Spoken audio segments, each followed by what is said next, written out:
Week 3, the Raiders were sent reeling over and over again. Josh McDaniels has done a familiar thing in these 3 losses. He's abandoned the run yet again. And Josh Jacobs came back from being sick, flew there, got there late, and played gallantly. Shout out to Josh Jacobs. And also, after this loss, Derek Carr gave us another soliloquy of why the team needs to play better and will play better and what happened and what went wrong. And, I need to see a little more fire from Derek Carr instead of saying that it's a sucky feeling to lose, to be quite honest with you. And I need for him to actually call people out on their practice habits. Now, the person he's probably referring to is Darren Waller. Now, as you can see in this play, Darren Waller had the ball hit him in his hands, even though it was thrown a little too high, and bad ball placement is an issue. But Darren Waller is expected to make that catch. I mean, he is one of the highest paid tight ends in the league. He's supposed to be an all-pro, and, we expect him to make that play.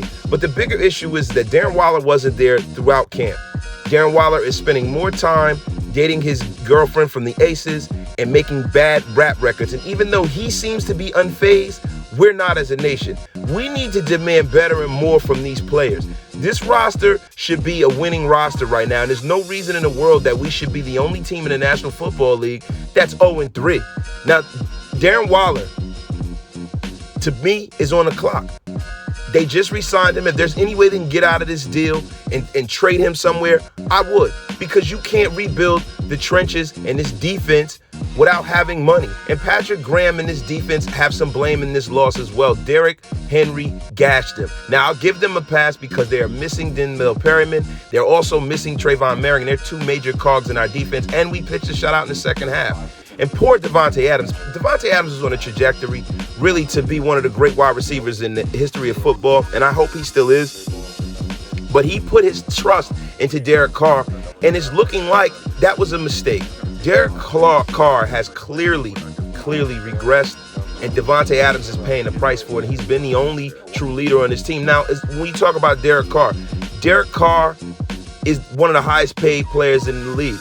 He's owed $121 million over the next 3 years. And to be honest with you, he's the 9th highest paid quarterback in football. He's the 1st highest paid player on this team. And to me, his heart could be broken, but our hearts are broken because we've entrusted Derek Carr, and it's time to move on. He's clearly regressed.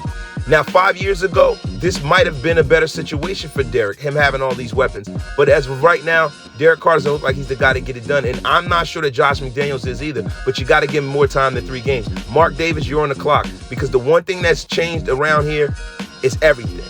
Derek's been here, and you've been here throughout all of this. You've changed cities, stadium, players, coaches, GMs, and it's time to make a move. It might be time to blow this thing up, build from the inside out, get kind of a stopgap quarterback and draft a young guy that could be a potential superstar.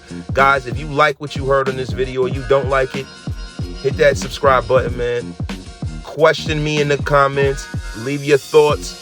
But let me tell you something, man. It's looking like we're in the 500 season. If I got a 500 season ahead of me, I'd rather have a guy not making $121 million at quarterback. I'd rather have a guy that's a stopgap so we can find the guy that's the right man for the job, because clearly it doesn't look like Derek's the right man for the job, and I'm not sure Josh McDaniels the right man for the job. But guess what? We're going to damn sure find out by the end of this season. And if we do find out, Mark Davis, do the right thing, cut bait from Derek Carr, because he's the only thing that's been here throughout all of these 9 years of losing.